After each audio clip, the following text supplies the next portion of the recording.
How to talk about Ramadan traditions in English. ازاي تتكلم عن العادات الرمضانية بالانجليزي. ده موضوع فيديو النهاردة. السلام عليكم ورمضان كريم عليكم جميعا. النهاردة نتكلم عن العادات الرمضانية وهنشوف ازاي نشرحها بالانجليزي وبسهولة. يلا بينا. اول عادة طبعا هي الصيام واللي بنسميه بالانجليزي فاست، واتكلمنا عنها اكتر من مرة في القناة هنا. During Ramadan, Muslims fast from dawn to sunset. يعني في رمضان المسلمون بيصوموا من الفجر للمغرب.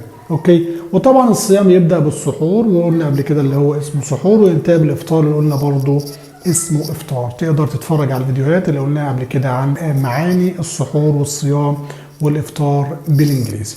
اوكي، طيب بعد الفطار بقى بيجي وقت التراويح، صلاة التراويح، ودي بنقولها بالانجليزي تراويح prayers.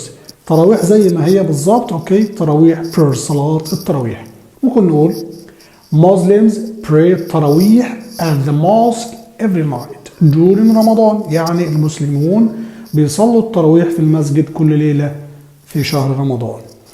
واللي بيخليها بقى مميزة اللي هي extra prayer، يعني صلوات إضافية أو سنة بنصليها بعد العشاء. ولو هتكلم عن العادات الاجتماعية والكرم في رمضان كمان معروف بالكرم والعطاء. الكرم بقى بالانجليزي اسمه generosity. يعني ممكن نقول رمضان is a time of generosity and giving. رمضان هو وقت الكرم والعطاء. وكمان الناس بتحب تعمل charity اللي هي الصدقة أو الخير، يعني زي التبرعات بالأكل على الفقراء والمساكين والتبرع بالفلوس وهكذا. يعني لو عاوز تقول في رمضان بنساعد المحتاجين هنقولها ازاي؟ in رمضان we help those in need. طيب نيجي بقى لعادة تزيين الشوارع بالفوانيس.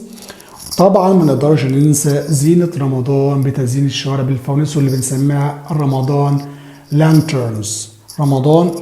ممكن نقول people decorate their homes with Ramadan lanterns and lights. الناس بتزين بيوتها والشوارع بالفوانيس والأضواء الرمضانية.